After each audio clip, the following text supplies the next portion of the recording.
Hi மக்களே, இன்றைக்கி நம்ம இந்த வீடியோ என்ன பார்க்க போகிறோம். ஸோ எலெக்ஷன் வேறு வந்துருச்சு. Let's talk about election. Okay, இப்போ நம்ம விஜய்க்கு ஏன் ஓட்டு போடலாம், ஸோ அதை பற்றி கொஞ்சம் டிஸ்கஸ் பண்ணலாம். எல்லோரும் மோஸ்ட்டாக கேள்வி கேட்குற ஃபஸ்ட்டு விஷயம் என்னென்னா, விஜய்க்கு என்ன அனுபவம் இருக்குது, அவர் ஜெயிச்சு என்ன ரூல் பண்ண போகிறாரு அப்படின்னு ஒரு விஷயம் ஃபஸ்ட்டு சொல்லுவாங்க. எல்லாருக்கும் ஃபஸ்ட்டு கொஸ்டினாக வருது இது ஒன்று தான்.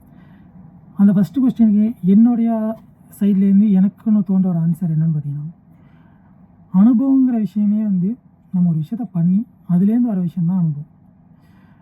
இப்போ தான் ஒரு இனிஷியலாக ஸ்டார்ட் பண்ணுறாரு. இப்போ அவருக்கு அனுபவம் இல்லைன்னு சொல்கிறது எந்த விதத்தில் ஒரு நியாயமான ஒரு கோரிக்கையாகவோ ஒரு இதாகவும் இருக்கும்.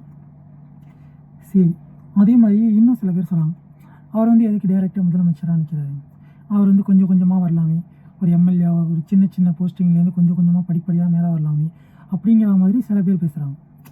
ஆனால் ஒருத்தருக்கு அவ்வளோ ஃபேம் இருக்குது, அவர் ஒரு இன்ஃப்ளூயன்சராக இருக்கும்போது இத்தனை தொகுதியிலேயே என்னால் ஆல் கேண்டிடேட் நிப்பாட்ட முடியுங்கிற பட்சத்தில் ஒரு பொட்டன்ஷியல் இருக்கிறவர் அவர் இதுக்கு ஒரு படிப்படியாக வரணும். அவருக்கு அந்த பொட்டன்ஷியல் இருக்குன்னு அவருக்கு தெரியுது. ஸோ அவர் அந்த கோல் அன்றைக்கி அவர் போயிட்டுருக்காரு. இது செகண்ட் கொஸ்டின் ஆனால் ஆன்சர்.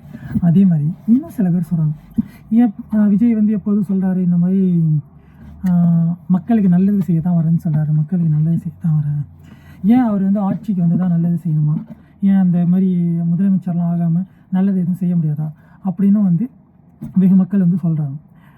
அதுக்கான ஆன்சர் என்னவா இருக்குன்னு பார்த்தீங்கன்னா, ஏன் செய்யல அவர் நல்லது. ஆனால் சில பேர் அதுக்கு பதில் சொல்கிற விதமாக என்ன சொல்கிறாங்கன்னா, அவர் இப்போ ஒன்றும் நல்லது செய்யலை, அவர் படம் நடித்த காலமாக படம் நடித்த ஆரம்பித்த காலத்துலேருந்து அவர் நல்லது செஞ்சுக்கிட்டு தான் இருக்காரு, மக்களுக்கு இந்த உதவி அந்த உதவியெல்லாம் செஞ்சுக்கிட்டு தான் இருக்காரு, அரிசி கொடுத்தாரு, பருப்பு கொடுத்தாரு, இவங்களுக்கு ஒரு டொனேஷன் பண்ணார், அவங்களுக்கு அவ்வளோ டொனேஷன் பண்ணார் அப்படின்னு சொல்லி அவங்களுக்கான ஒரு ரெஸ்பான்ஸ் இந்த மாதிரி ஒரு கன்வின்சிங்காக கொடுக்கணும் அப்படின்னு ட்ரை பண்ணிக்கிட்டு இருக்காங்க. ஆனால் எதுக்கு இவ்வளோ கன்வின்சிங்காக அவங்க கொடுக்கணும்? ஃபஸ்ட்டு அவர் பர்சனல் மணி, அது அவர் கொடுக்குறது கொடுக்காமல் இருக்கிறது அவரோட விருப்பம்.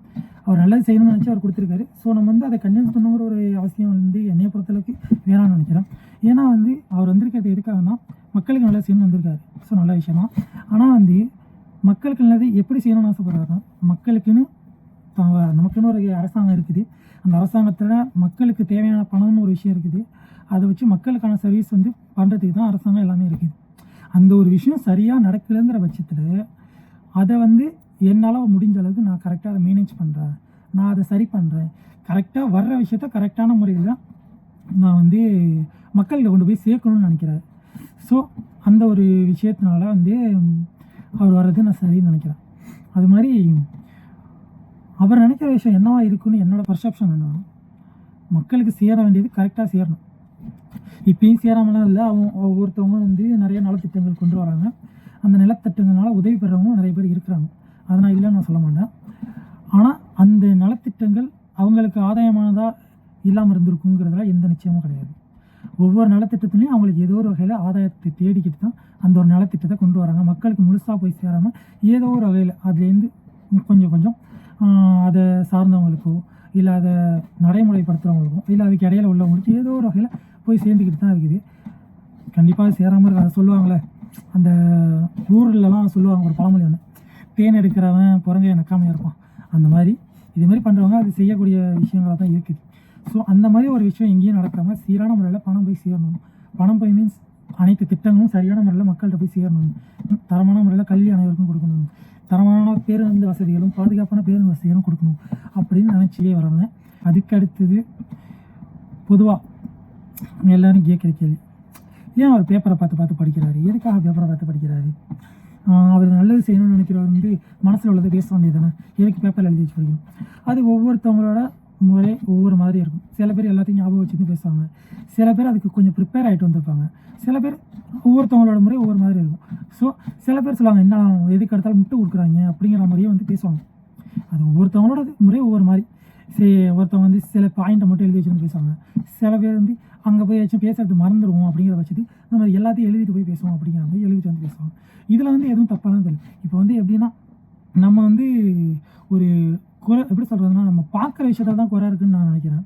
ஏன்னா நம்ம சரியாக பார்த்தா எதுவுமே சரியாக இருக்கும், நம்ம தப்பாக பார்க்குறோங்கிற விதத்தில் தான் அது தப்பாக தெரியுது நமக்கு.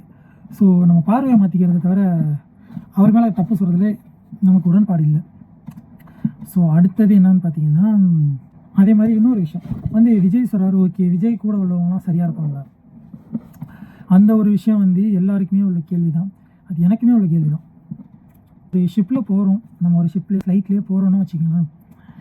நம்ம ஏதோ ஒரு வகையில் யாரோ ஒரு ஆள் நம்பி தான் போகிறோம், எல்லாரையும் நம்பிங்கிறத தாண்டி ஒரு ஆளை நம்பி தான் போகிறோம். அந்த ஒரு ஆள் சரியாக வழி நடத்துவார் அப்படிங்கிற பட்சத்தில் போகிறோம்.